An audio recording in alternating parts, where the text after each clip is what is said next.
Bismillahirrahmanirrahim. Assalamualaikum warahmatullahi wabarakatuh. Hamdan wa syukran lillah, salatan wa salaman ala Rasulillah wa ala alihi wa ashabihi wa man wala amma ba'd. Pada pertemuan kali ini kita akan membahas persoalan sejarah pembentukan mazhab. Saya share screen dulu.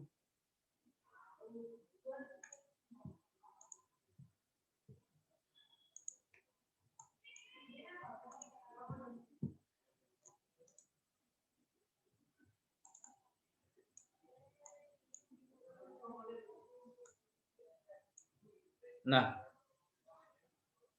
jadi sejarah perkembangan mazhabnya. Kalau kita lihat secara definisi, maka kita akan mendapati istilah mazhab ini adalah sebuah isim, ya, sebuah isim makan, ya, atau kata yang menunjukkan kata tempat. Kan ada dua, isim zaman dan isim makan. Kalau isim makan itu tempat, tetapi kalau isim zaman itu adalah isim yang menunjukkan waktu. Kemudian kata mazhab ini terambil dari fi'il madhi yang kata dasarnya dari kata zahaba yang berarti pergi, atau dapat juga berarti ar-ra'yu yang berarti pendapat. Nah, kemudian pengertian mazhab dalam istilah fikih atau ilmu fikih ini setidaknya meliputi dua pengertian. Yang pertama, jalan pikiran yang digunakan seseorang atau seorang mujtahid, artinya orang yang mengeluarkan ijtihad dalam menetapkan hukum sebuah kejadian. Kemudian pendapat atau fatwa seseorang mujtahid atau mufti ya tentang hukum suatu kejadian. Nah, itu dari segi definisi. Nah, berikutnya adalah sebab terjadinya mazhab. Kenapa terjadi mazhab?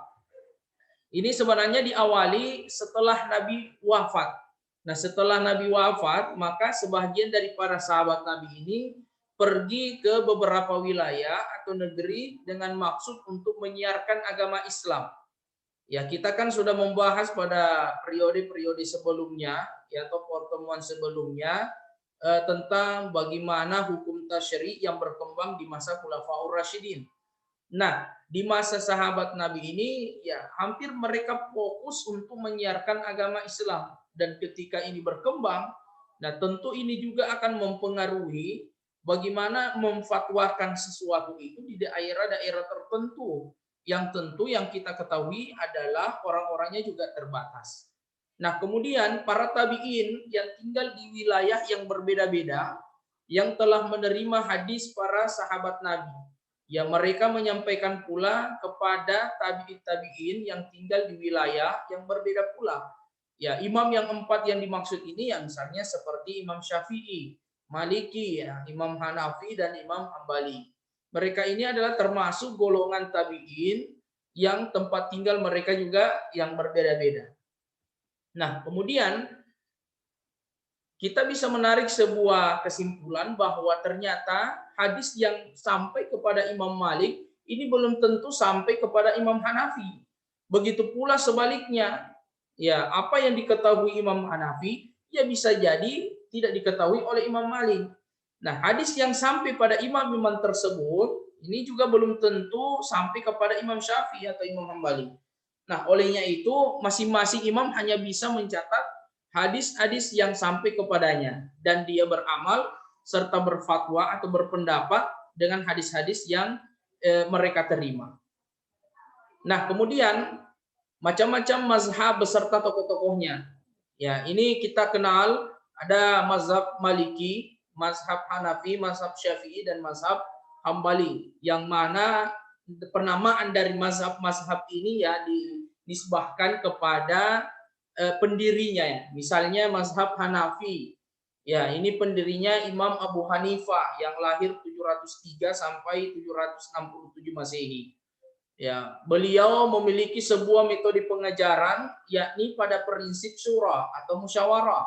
Ia juga menyodorkan problem hukum pada murid-muridnya untuk dibahas dan didiskusikan untuk mencari hipotesis ya. Hipotesis itu adalah dugaan sementara ya. dan mencari solusi-solusinya karena mengarah pada fikih yang sering mengedepankan sebuah persoalan lewat pertanyaan bagaimana seandainya hal demikian terjadi. Ya, mereka akhirnya dikenal dengan kaum bagaimana jika atau ahlur ra'yu.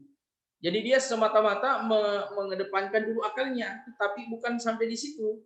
Setelah mengedepankan akalnya, ya tentu beliau juga mengkaji nas-nas yang ada, baik itu dasarnya dari Quran maupun hadis, ya serta para pendapat ulama.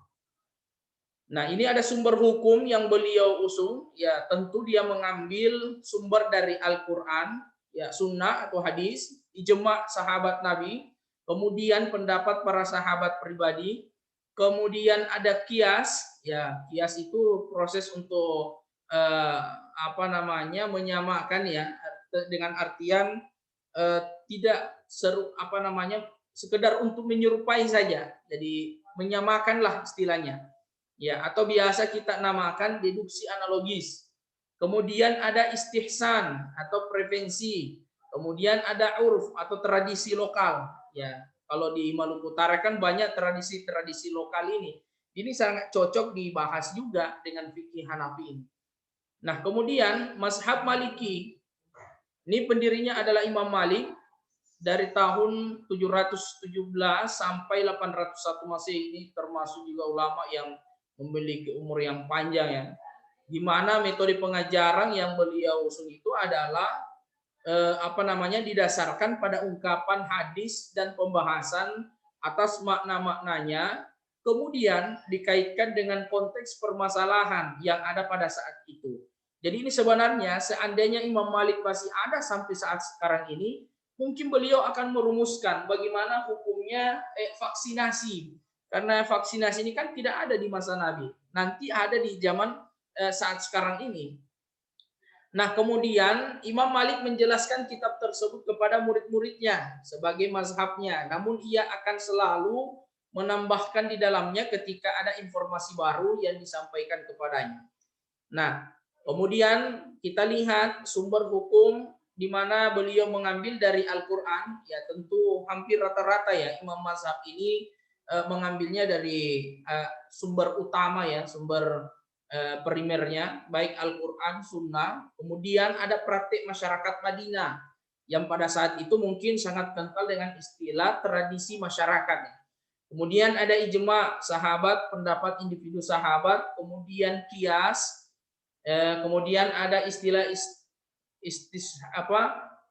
istislah ya, atau kemaslahatan, ada uruf al-urf ya, atau biasa dinamakan tradisi. Ini hampir sama sebenarnya Imam Abu Hanifah. Ya, cuma dia menambahkan aja istilahnya istislah ini atau kemaslahatan atau maslahah mursalah kalau di kajian usul fikih. Kemudian ada mazhab Syafi'i. Ya, tentu ini bukan sebuah asing lagi ya di telinga kita. Ini sangat populer Imam Syafi'i khususnya di Indonesia yang banyak berkembang dan banyak penganutnya ya. Imam Syafi'i yang lahir tahun 769 sampai 820 Masehi.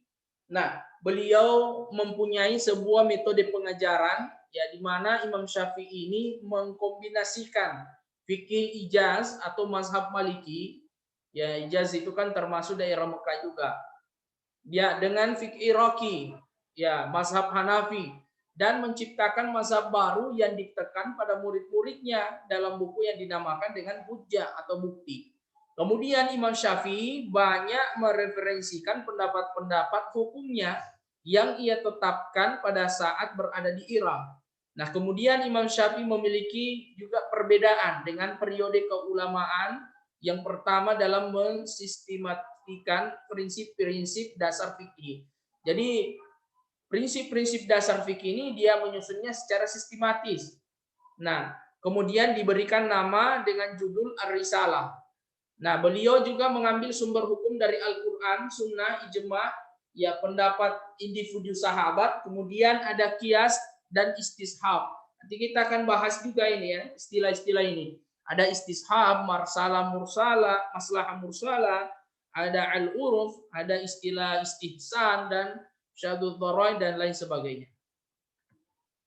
Kemudian yang berikutnya ada mazhab Hambali. Ini pendirinya adalah Imam Ahmad bin Hambal yang lahir tahun 778 sampai 855 Masehi. Beliau memiliki sebuah metode pengajaran di mana beliau memberikan perhatian utama kepada Imam Ahmad.